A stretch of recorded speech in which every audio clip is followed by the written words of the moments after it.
Hello friends, कैसी हैं आप स्वस्थ होंगे, मस्त होंगे, अपनी पढ़ाई भी अच्छे से कर रहे होंगे।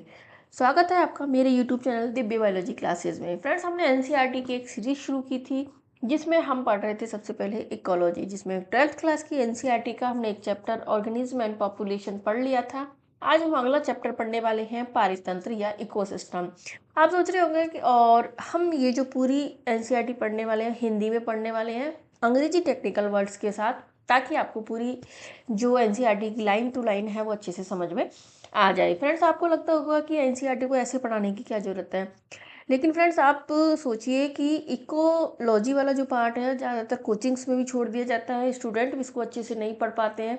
लेकिन जो आजकल आरपीएससी चाहे फर्स्ट ग्रेड ले लो, सेकंड ग्रेड ले लो, नीट के एग्जाम ले लो, किसी में भी जो इसके क्वेश्चंस हैं वो अधिकतर क्वेश्चंस हैं वो लाइन टू लाइन एनसीईआरटी से ही पूछे जाते हैं। तो इसके लिए हमने शुरू की है एक सीरीज और ये आपको बहुत फ़ायदा भी देने वाली है।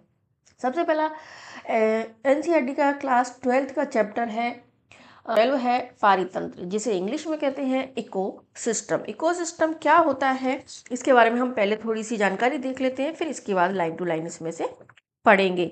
सबसे पहले हम बात करें कि जो इको सिस्टम होता पारितंत्र होता है, जिसको हम इंग्लिश में बोलते हैं इको सिस्टम, इसको हम बोलती हैं। इकोसिस्टम जो शब्द है वो सबसे पहले किसने दिया था? इकोसिस्टम शब्द को देने वाले जो वैज्ञानिक थे वो थे एजी टेंसले। ये शब्द एजी टेंसले ने दिया था और इन्होंने बताया था कि जो इकोसिस्टम है वो एक प्रकृति की संरचना और कार्य का प्रकृति को प्रतीक होता है। यानी जो हमारी प्रकृति है उसकी जो स्ट्रक्चर है, प्रकृति बोल लो पर्यावरण बोल दो, प्लस उसका जो संरचना और उसकी जो कार्य है, दोनों को मिलाकर जो प्रतीक होता है वो उसे हम इकोसिस्टम कहते हैं। यानी इसकी स्ट्रक्चर को भी देख लो, साथ में इसमें जो भी फंक्शंस होते हैं उनको भी देखें, तो ये पारितंत्र हमारा बनता है। ठीक है, इसी के अलावा एक और वैज्ञानिक हुए थे ओडम, जिन्हें भी हम बहुत अच्छी तरह से जानते हैं। ओडम जो वैज्ञानिक थे, इनको इकोलॉजी के पिता या पारिस्थितिकी के पिता भी इनको कहते हैं। इन्होंने बताया था कि जो पारिस्थितिकी तंत्र होता है वो पर्यावरण की सबसे छोटी संरचनात्मक और क्रियात्मक इकाई होती है। ये इम्पोर्टेंट है, ध्यान रखना। उन्होंने बताया था कि जो पर्यावरण की सबसे छोटी क्रियात्मक व संरचनात्मक इकाई होती है, यानी फंक्शनल एंड स्ट्रक्चरल यूनिट कहते हैं इकोसिस्टम को। तो ये होता है एक इकोसिस्टम। तो इकोसिस्टम हम देखें तो किससे मिलकर बना होता है? इकोसिस्टम मुख्य रूप से बायोटिक और बायोटिक जो फैक्टर्स होते हैं, यानी अजैविक और जैविक कारक हैं, उनसे मिलकर बना होता है। और ये फैक्टर्स जब हमारे पर्यावरण के साथ क्रिया करते हैं, यानी पर्यावरण के साथ मिलकर कार्य करते हैं, तो जो पूरी इकाई बनती है उसे ही हम इकोसिस्टम कहते हैं। ये इसकी एक डेफिनेशन है, आपको समझ में आ गई होगी। इकोसिस्टम है, इसके अलावा एक और बता दूं कि जो इकोसिस्टम होते हैं वो दो प्रकार के होते हैं। एक तो होते हैं प्राकृतिक या नेचुरल होते हैं, दूसरे होते हैं कृत्रिम या आर्टिफिशियल होते हैं। नेचुरल में तो हमारे जो स्थलीय जलीय आते हैं, जैसे हमारी जो धरती है, ग्रास लैंड्स होते हैं, तालाब है, सागर है, ये सब हमारे प्राकृतिक होते हैं जो ऑटोमेटिक प्रकृति ने हमें दिए हैं, प्रकृति ने बनाए हैं। जबकि ये कृत्रिम होता है, जैसे हम फसल उगाते हैं, तो जो फसल इकोसिस्टम हो गया।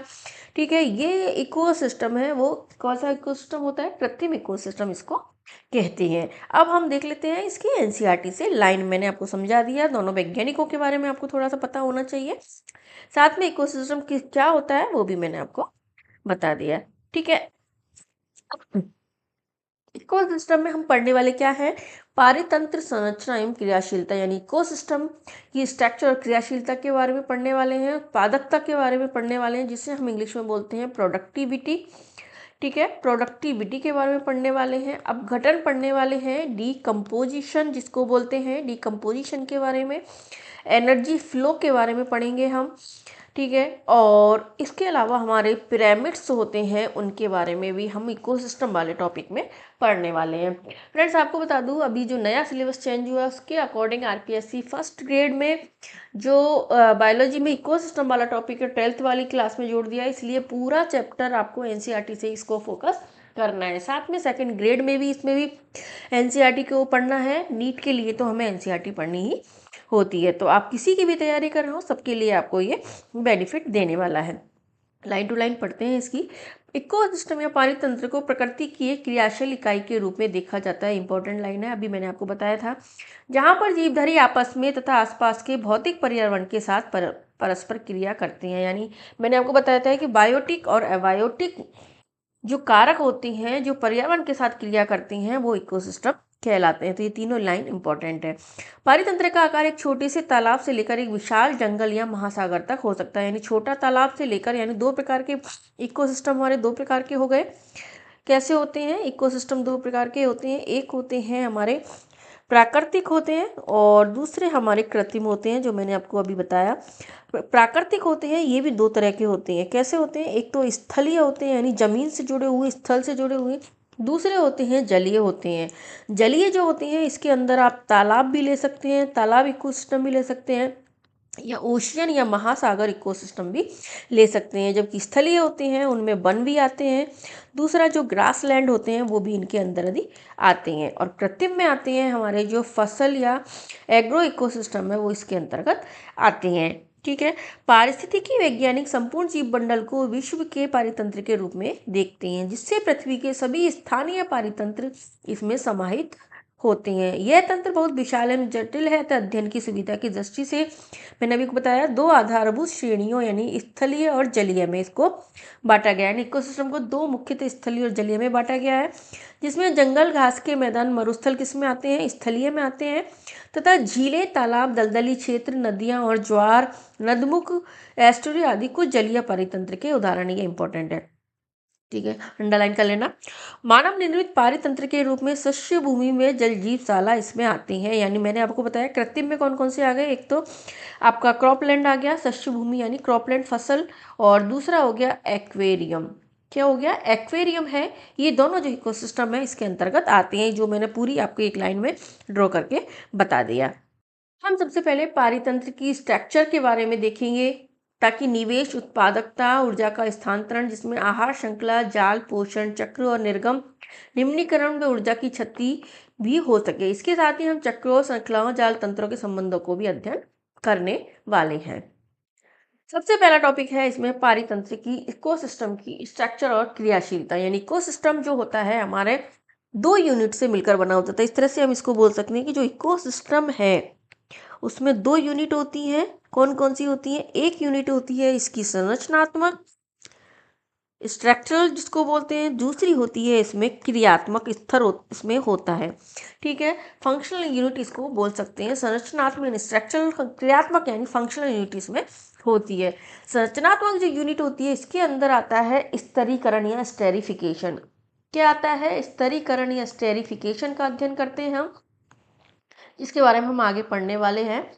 और साथ में हम इसमें अध्ययन करते हैं जो कि हमने अभी जो हम पढ़ते हैं कि स्टैंडिंग क्रॉप्स होते हैं, और स्टैंडिंग क्रॉप्स है, ये इम्पोर्टेंट है, ये आएगा इसमें आगे। खड़ी फसल जिसको बोलते हैं, ये सब इसका अध्ययन करते हैं। जबकि जो क्रियात्मक होते हैं इसके अंतर्गत हम उत्पादकता या प्रोडक्टिविटी जिसको बोलते हैं इसका अध्ययन करते हैं।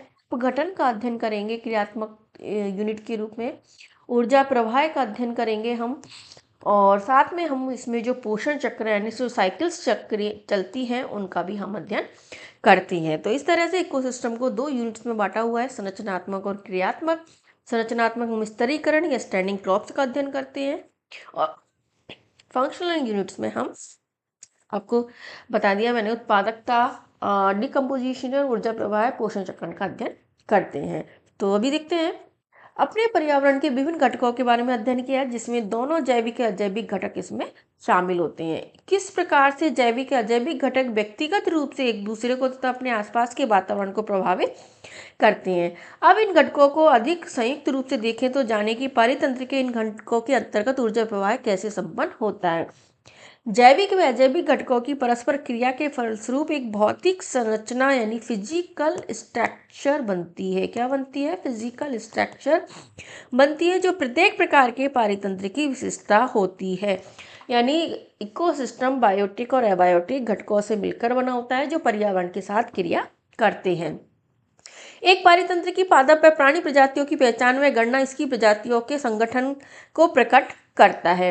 विभिन्न स्तरों पर विभिन्न प्रजातियों के ऊर्ध्वाधर वितरण को स्तर विन्यास कहते हैं। यानी क्या कहते हैं, मैंने बताया था ना कि जो संरचना के रूप में क्या आता है, संरचनात्मक यूनिट है इसकी स्टेरिफिकेशन या स्तर विन्यास। क्या बोलते हैं, स्टेरिफिकेशन, जिसमें क्या होता है, जिसमें एक छोटे से लेके बड़े तक जो पादप स्तर होता है वो एक दूसरे के साथ जुड़े होती हैं। इसके अंतर्गत हम इसकी स्टैंडिंग क्रॉप्स और यानी खड़ी फसल और साथ में हम स्टैंडिंग जो स्टेट है उसका भी अध्ययन करते हैं। यानी स्टैंडिंग क्रॉप और स्टैंडिंग स्टेट का अध्ययन करते हैं।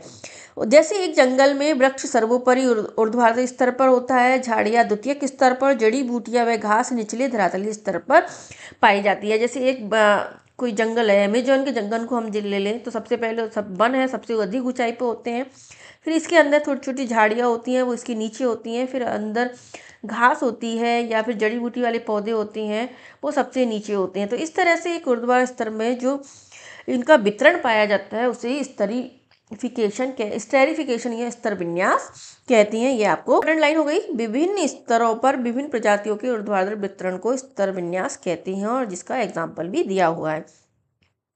पारितंत्र में सारे घटक एक इकाई के रूप में क्रियाशील तब दिखते हैं जब हम विभिन्न पहलुओं पर दृष्टि डालते हैं। यानी मैंने आपको बता दिया ना कि वो तो एक इसकी स्ट्रक्चर हो गई कि किस तरह से पारितंत्र में वितरण पाया जाता है। अब जो इकोसिस्टम होता है उसमें किस तरह से ये एक दूसरे के साथ मिलकर क्रिया करते हैं, क्रियात्मक घटक मिलकर बनाते हैं, जिसके बारे में हम एक एक के बारे में पढ़ने वाले हैं। उत्पादकता, अपघटन, ऊर्जा प्रवाह और पोषण चक्रण। एक जलीय पारितंत्र के गुणधर्म को समझने के लिए हम देखते हैं कि एक छोटे तालाब का उदाहरण हम लेते हैं। ये एक औचित्यपूर्ण, स्वयंपोषी और अपेक्षित रूप से सरल उदाहरण है जो हमें एक जलीय पारितंत्र में यहाँ तक जटिल पारस्परिकता को समझने में सहायक है। जैसे एक तालाब है, उसके उथले पानी वाला एक जल निकाय मान सकते हैं जिसमें एक पारितंत्र के सभी मूलभूत घटक बेहतर ढंग से दिखाई देते हैं।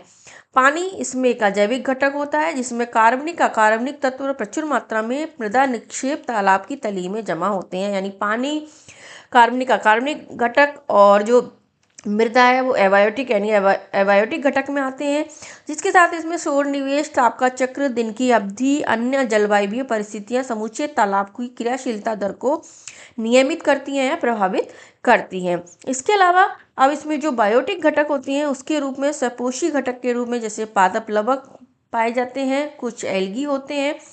प्लवक व निमग्न तथा किनारों पर सीमांत पादप तल के किनारों पर पाए जाते हैं। यानी जो स्वपोषी के रूप में है इसमें तालाब में क्या होते हैं, फाइटो प्लैंकटन या पादप प्लवक होते हैं।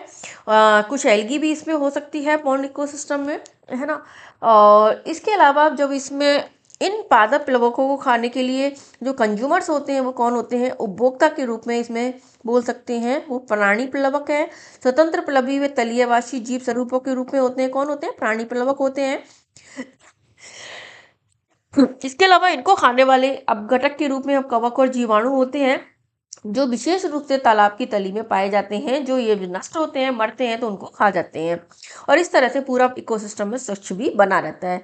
यह तंत्र किसी भी पारितंत्र की सभी प्रक्रियाओं को निष्पादित करता है, अर्थात स्वपोषियों द्वारा सूर्य की विकिरण ऊर्जा के उपभोग से अकार्बनिक तत्वों को कार्बनिक तत्व में बदलना, फिर विभिन्न स्तरों के परपोषियों द्वारा सब पोषकों का भक्षण करना, फिर मृत जीवियों की सामग्रियों का अपघटन व खनिजीकरण कर सब पोषण के लिए मुक्त करना, इस घटना की पुनरावृत्ति होती रहती है जिसमें ऊर्जा एक दिशीय गतिशीलता उच्च पोषी स्तरों की ओर चली जाती है। यानी एक तरह से देखें तो जो पॉन्ड इकोसिस्टम है इसमें ये बताया गया है कि जो पॉन्ड इकोसिस्टम होता है इसमें सबसे पहले दो प्रकार के घटक होते हैं। कौन कौन से होते हैं, अजैविक घटक या एबायोटिक घटक जिनको बोलते हैं, दूसरे होते हैं जैविक या बायोटिक घटक।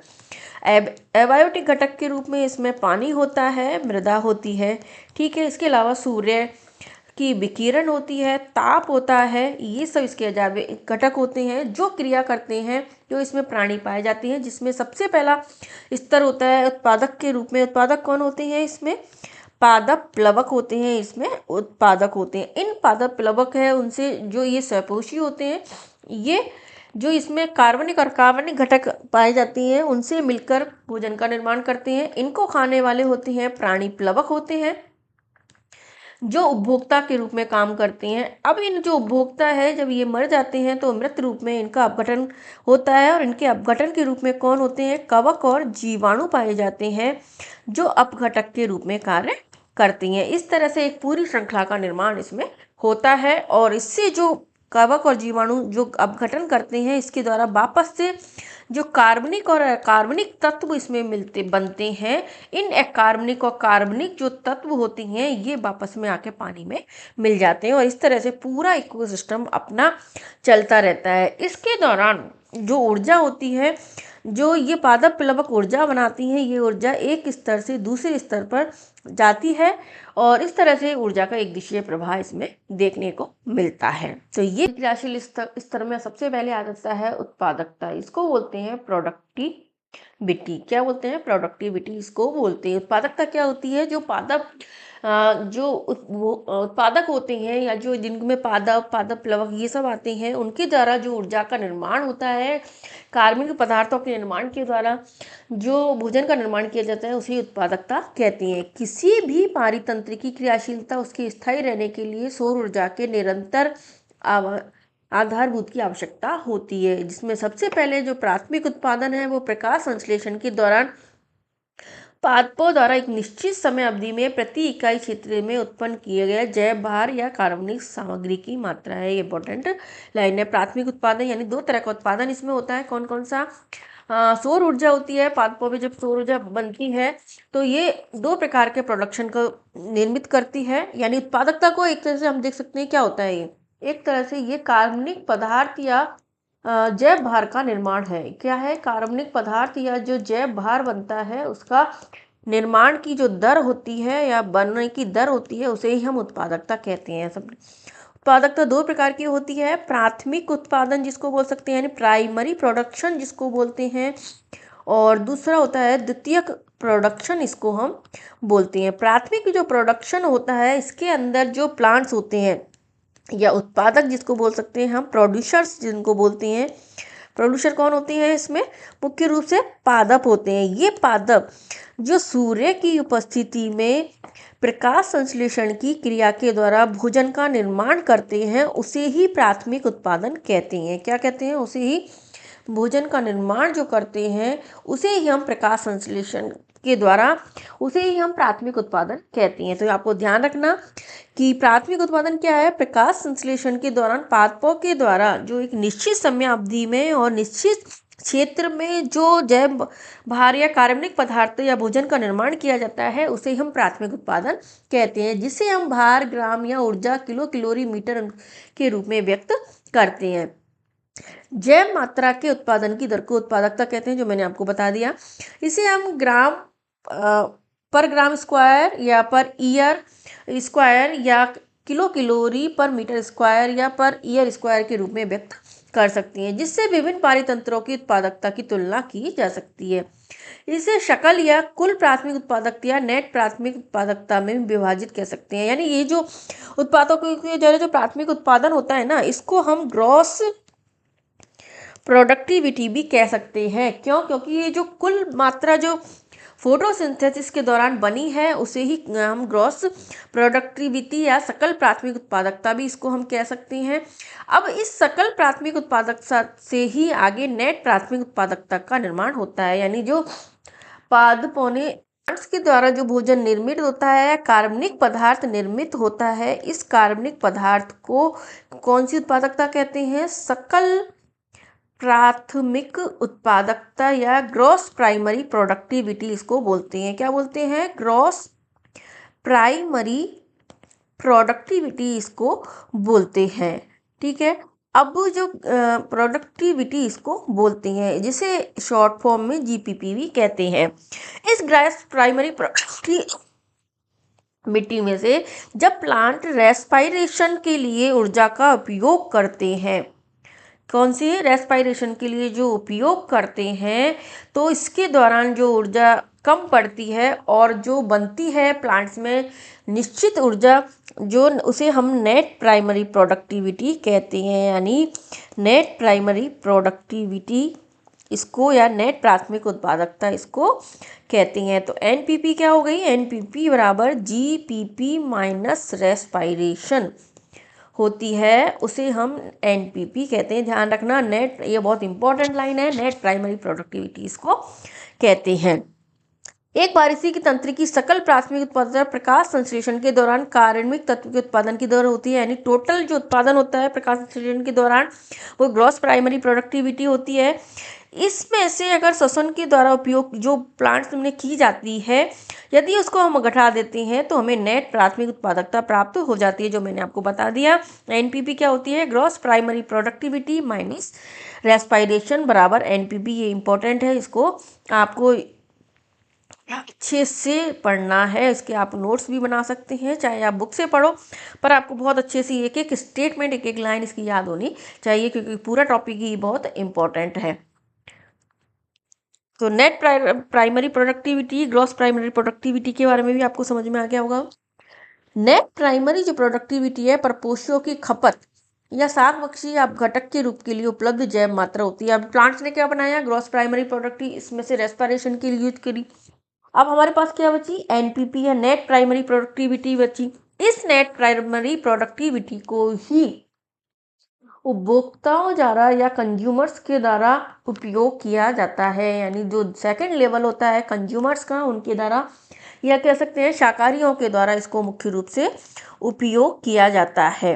ठीक है, अब जो शाकाहारियों द्वारा इसको उपयोग किया जाता है तो इसको हम क्या बोलते हैं, सेकेंडरी प्रोडक्टिविटी भी इसको हम बोलते हैं। क्या बोलते हैं, सेकेंडरी प्रोडक्टिविटी या सेकेंडरी उत्पादन भी इसको बोलते हैं। तो दो प्रकार के उत्पादन हो गए, प्राइमरी और सेकेंडरी। प्राइमरी प्रोडक्शन जो प्लांट्स के द्वारा किया जाता है, सेकेंडरी प्रोडक्शन है वो कंज्यूमर्स के द्वारा या जंतुओं के द्वारा किया जाता है। प्राइमरी प्रोडक्शन के दौरान जो प्लांट्स प्रकाश संश्लेषण के दौरान जो कार्बनिक पदार्थों का निर्माण करते हैं उसे ग्रॉस प्राइमरी प्रोडक्टिविटी कहते हैं, जिसमें से हम रेस्पिरेशन को घटाते हैं तो हमें नेट प्राइमरी प्रोडक्टिविटी प्राप्त हो जाती है, जो कि उपभोक्ताओं को उपलब्ध होती है।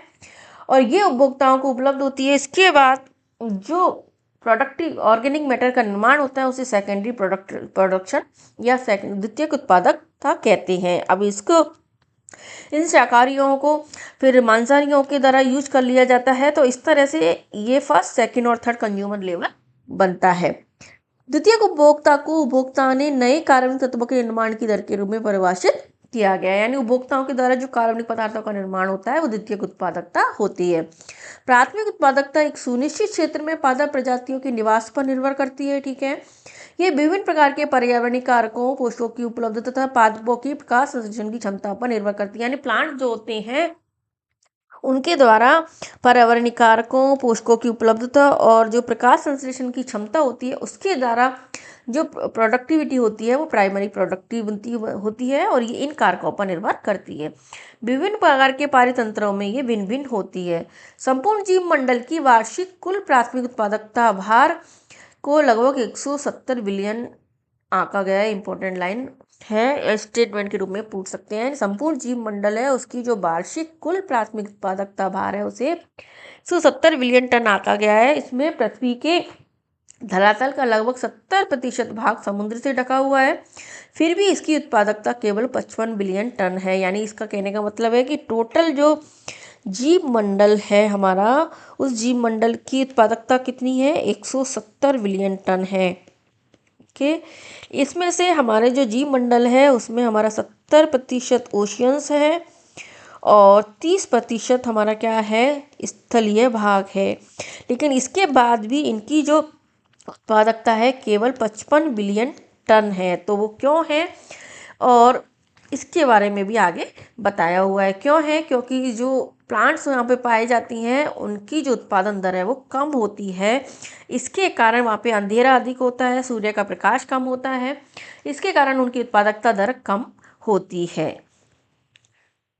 ठीक है, अब हमने दो टॉपिक के बारे में पढ़ लिया, आपको मैंने बता दिया कि संरचना और क्रियाशीलता और उत्पादकता के बारे में। इसके आगे अब अपघटन है, ऊर्जा का प्रवाह है, कैसे होता है, इन टॉपिक्स के बारे में हम कल पढ़ने वाले हैं। अगर आपको वीडियो अच्छी लगी हो तो प्लीज़ वीडियो को लाइक कर दो, चैनल को सब्सक्राइब कर लो और भी लोगों को शेयर कर दो।